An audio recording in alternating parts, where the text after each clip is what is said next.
James, not freebie, back with the third and final video of week 3. Now, I didn't expect this to go 3 videos, but wow.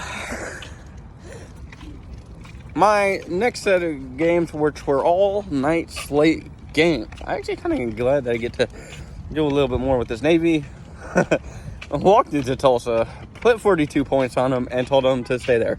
And Tulsa put 23 points up and said, "Dog, I got you. I really do. I don't want no smoke." Navy, Blake Horvath, 6 for 11, 94 yards, a touchdown, and 2 interceptions. Well, if you know anything about naval or any military academy, you think they're going to pass more than 20 times. You got them fucked up.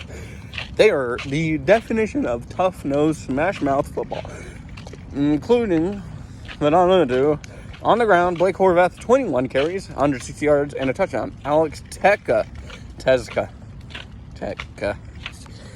8 carries, 72 yards, and 2 touchdowns. Eli Heidenreich, 8 carries, 72 yards, and a touchdown. And Brandon Chapman, 3 carries, 25 yards, and a touchdown. In the air, Heidenreich had 2 receptions, 40 yards. Joshua Nguyen, 1 reception, 35 yards, and Luke Hutchinson, 1 catch, 2 yards, 1 touchdown.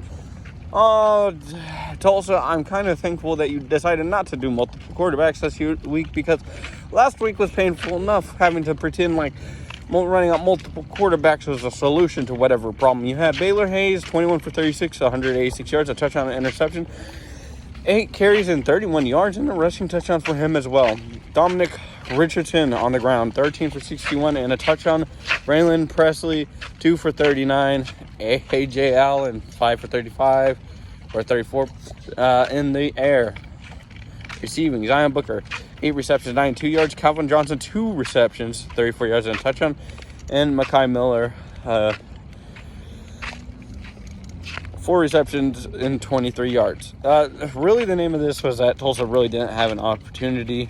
They got ran over the entire game, and Navy just did not stop, and Tulsa wasn't going to try and stop them. The problem for Tulsa is, well, they don't quite got the players that are physically the same players. While the players that they are playing are more or less at the same talent level, more often than not. I would say the way that they coach and the way that they run, and genuinely how they run and how they play football are completely different.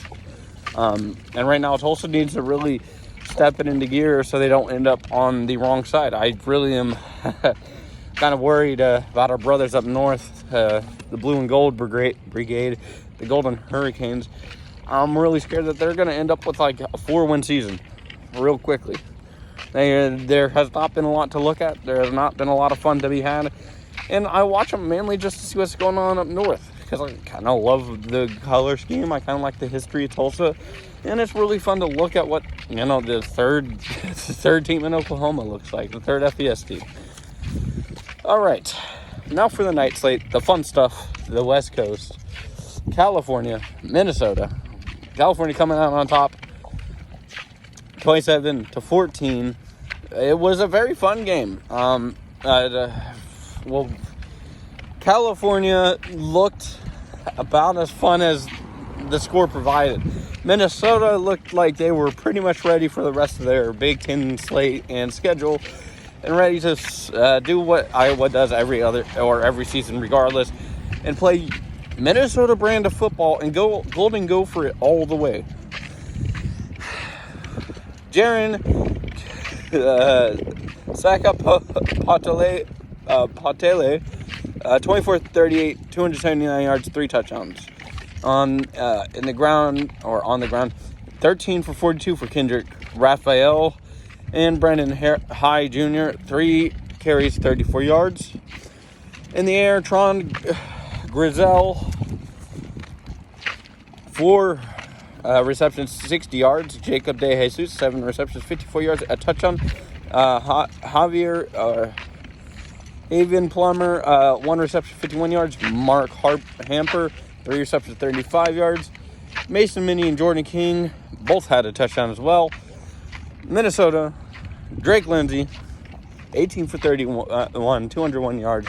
A rush or a touchdown and interception. There. On the ground,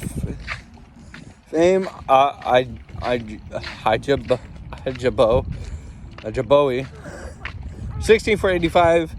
Cam Davis, 15 for 44 and a touchdown. Through the air, Lameek Brockington, 7 receptions, 102 yards. On the ground, Javon Tracy, 2 receptions, 34 yards. And Jamison Greer's, two receptions, 12 yards, and a touchdown. Like I said, these two teams looked like they were primed and ready to go for the rest of their season. And no doubt, especially in Minnesota. Now, I ain't gonna lie, I have some history.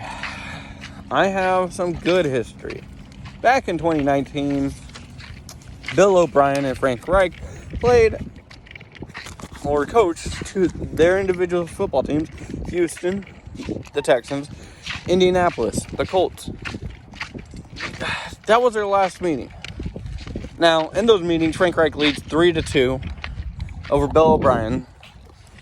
They are now both coaching college football teams, Boston College and Stanford, and I watched that game. I asked ChatGPT for a little blurb about what this game kind of meant for, both these coaches. And it kind of really sat there and it made me sit there and,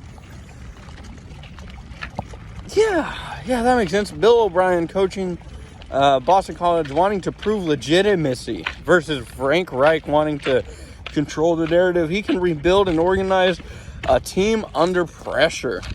Well, with the way that Stanford has started 0-2 up to the point of this game, and a very loud 0-2. Because if I remember, Stanford was on the receiving end of a BYU throttling last week. And the week before that, let Hawaii come in and pull a clutch victory out of nowhere.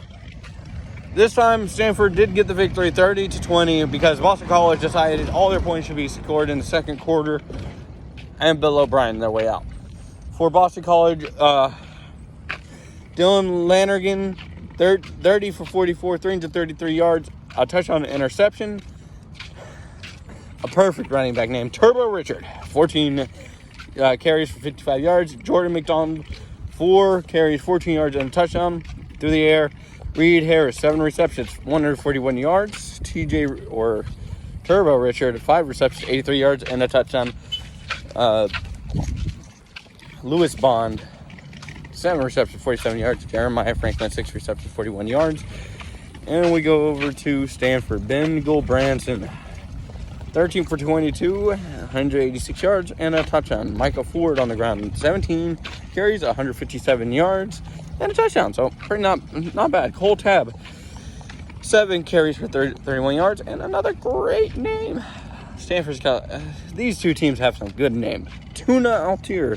Yeah, I actually really think I had to make a stretch. I thought I was gonna have to make a stretch to actually squeeze them in here, but I think I got it fucked up. 6 for 27. Sam Roush, 3 receptions, 79 yards, and a touchdown. Bryce Farrell, 5 receptions, 72 yards, and Colin Wright, a pick 6, which probably and realistically made the game a lot closer than what it should have been. This game it felt like actually it did feel like Houston and Indianapolis, really. Two very confused teams that are trying to figure themselves out and pick the pieces up, with two coaches who are not known to be able to do the thing that they're being asked to do. Only time will tell which one of these guys will come out ahead.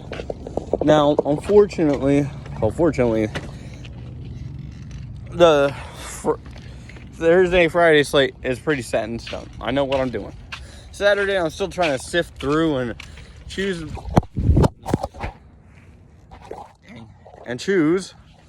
the matchups I want to see given the time slots.